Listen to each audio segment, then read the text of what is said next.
The phone buzzed against the pine table with a low insect murmur, a sound so out of place in the crushing silence of the Montana winter that it felt like a violation. She flinched. She had forgotten to set it to silent all the way. She reached for it, meaning to flip it over and ignore whatever nonsense had found her number, then froze when she saw the name glowing on the screen. Deputy Calder Boone, a man she had spoken to for maybe 5 minutes 2 weeks ago. Her stomach made a small, ridiculous leap. She swiped to answer. His voice came through, wrapped in a strange calm that only made the urgency underneath it feel sharper. "Are you at the cabin right now?" He asked, no preamble, no hello. "Yes," she said, pressing her palm against the table as if to hold the room steady. "Is everything all right?" There was a pause, just long enough for her to hear the faint crackle of his radio. "Listen," he said. "There's a wildfire flare-up on the ridge west of you. Can you step outside for a moment and tell me what you smell?" Hey friends, you're in Dreamcatcher Stories, your cozy corner for stories that got lost along the way. Hit me up in the comments and tell me how this one hits you. Now, let's get sneaky and peek behind the curtain. The night had begun with a cold that stiffens breath into silver and makes porch steps protest with tiny cries. In a rented cabin outside the town of Hamilton, tucked between cottonwoods and a creek sealed in dull ice, a woman named Iona Merriweather sat at a narrow table with a half-finished letter and a cup of black tea gone cool. She was 32 and between lives. The move from Spokane had been abrupt, the result of a downsized nonprofit and a relationship that had turned into two courteous strangers sharing a calendar. She had taken a temporary job cataloging land use records at the county archive, which kept her immersed in maps and signatures and the quiet logic of deeds. The cabin was cheap because it was isolated and old, and the owner had warned her. "Drafty, you will hear the wind," he had said, "but it is an honest wind." She set down her pen and listened. The honest wind seemed to be asleep. The letter was for her sister Sable, who lived in El Paso with twin boys and a border collie that yodeled. Iona wanted to write something steady and reassuring. "I am fine. The mountains are large enough to lean against. The work is dull in a kind way." She wanted to say she felt temporary, but not in danger. She wanted to say she was learning to like the sound of her own name spoken out loud in an empty room. The oven, warm from a slice of apple pie she had baked earlier, clicked as its metal settled. A thin whine threaded through the cabin. She assumed it was the wind curling through the chimney. Midnight slid its pale hand across the roof. And then came the call. A laugh almost rose in her throat, then fell away. A wildfire? It was winter. Fire season was months behind them. Yet, in the year 2019, the seasons had learned new tricks, and in Montana, even February could smolder after an unseasonable thaw. She slid back her chair and stood. The cabin swayed under her, a strange, gentle tilt that had nothing to do with the wind. She chided herself for the thought and moved to the door. "Hold on," she said into the phone. "I'll check." She opened the door and was met by air so cold it felt musical. Snow edged the steps like braided lace. Above, the sky was a scatter of powder stars. The scent that struck her first was the clean, mineral smell of frozen water. Then, faint but definite, came a thread of smoke. "Yes, I smell it," she whispered. "Pine smoke. Distant. Any other odor?" he asked. "Something like plastic or chemicals." She inhaled, slow. Her breath plumed and thinned. Behind the smoke, there was something else. A presence in the air that didn't belong, a metallic sweetness, like pennies melted on a stovetop. "There's another smell," she said, her voice dropping. "I don't like it." There was a sharp intake of breath on the other end of the line. "All right," Boone said, his voice suddenly stripped of all calm. "That might be your cabin." "Listen carefully," Do you have a carbon monoxide detector? Yes, but it's old, she said. I was going to buy a new one on payday. Is it chirping? No. He exhaled once, a sound like a man making a terrible calculation.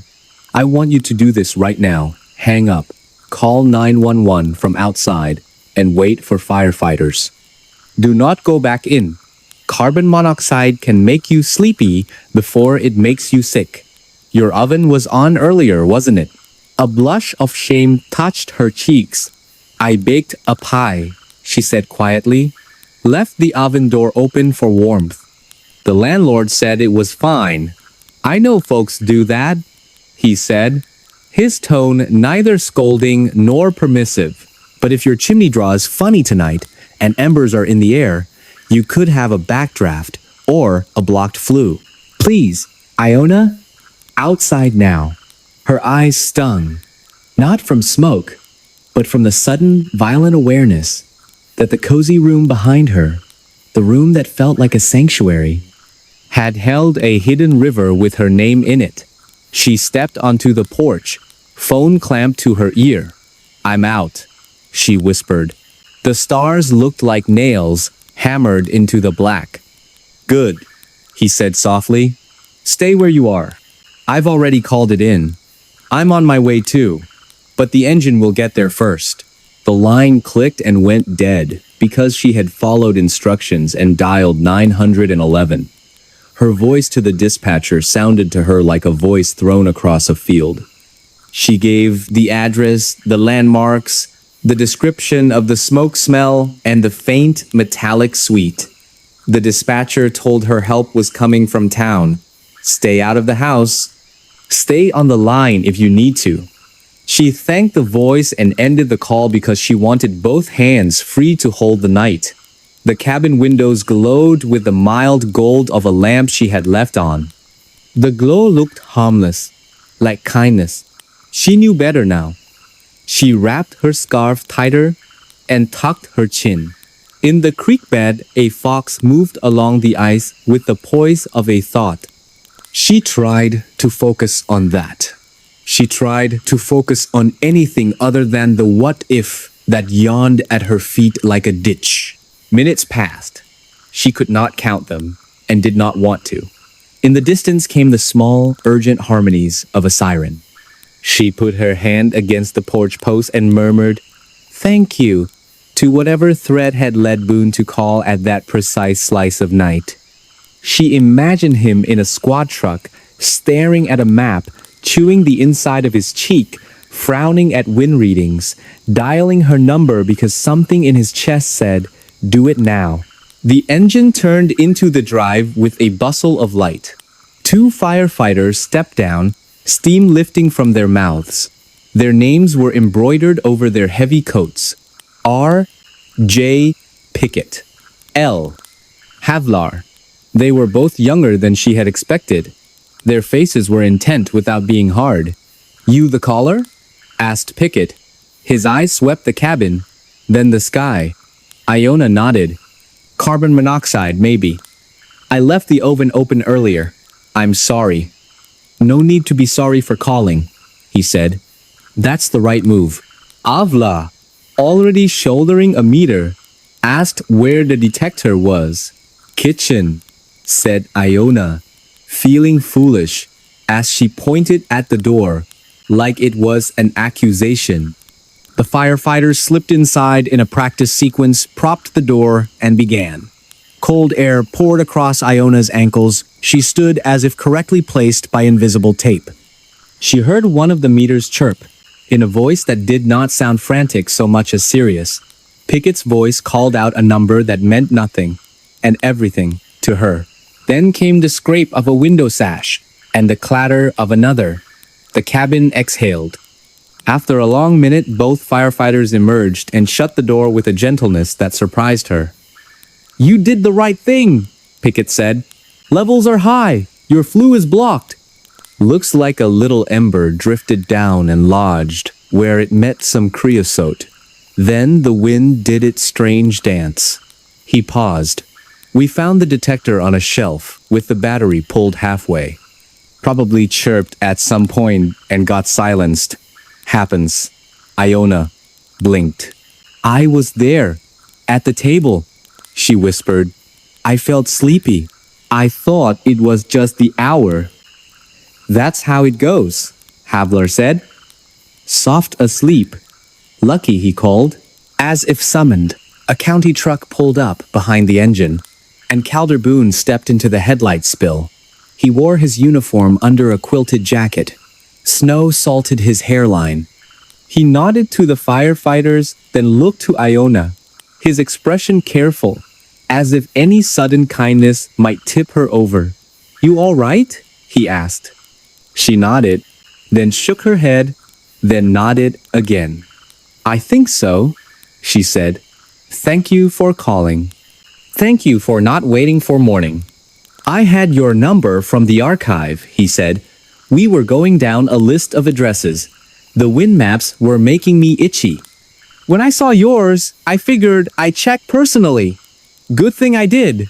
Her chest loosened in a jagged rush. For a moment, she could not speak.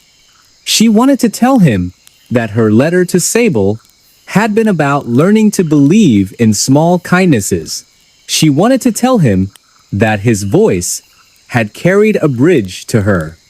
Instead, she said quietly, I'm going to make coffee for all of you when it's safe to go back in. Pickett smiled with his eyes. We won't say no, he said, but we'll need to air it out longer. We'll bring in a fan. We'll get your flu brush tomorrow too, and we'll swap that detector for a new one tonight. County keeps a few for moments like this. The fan roared like a plane trying to lift. The cabin windows steamed and cleared. Iona stood beside Boone on the snow and watched the night reshuffle its deck. She felt exposed and protected at once. When the room was finally pronounced safe, she brewed coffee, strong, the way her father in Kansas had always brewed it on calving nights. She added apple pie slices to paper plates and set them on the table, feeling extravagant and grateful. The three sat and drank and ate, with the quiet concentration of people who understand that food can be a kind of ceremony. To the year 2019, Boone said after a while, raising his mug a fraction, May it behave itself a little more gently than it has started.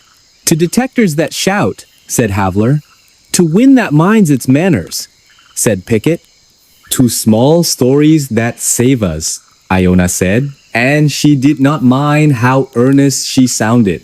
When the firefighters left, their taillights stitched a red thread down the drive. Boone lingered on the porch step.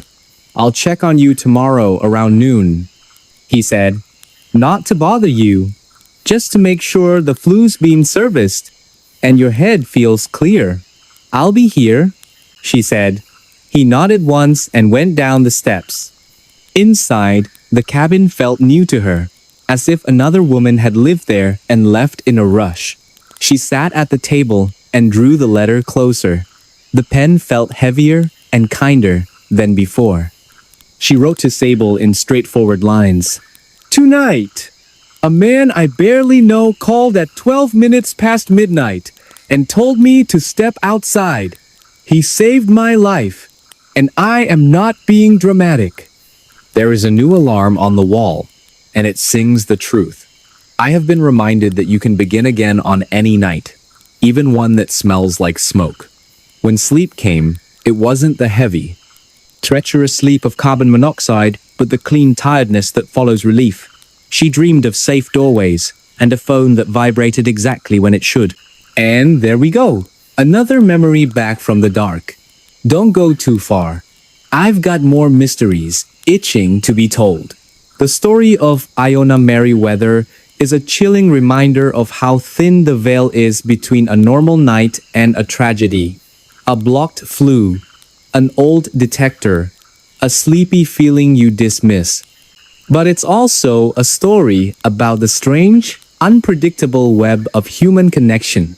What do you think about the chain of small events that saved her life? A brief conversation at an archive, a deputy's gut feeling about a weather map? Let me know in the comments below.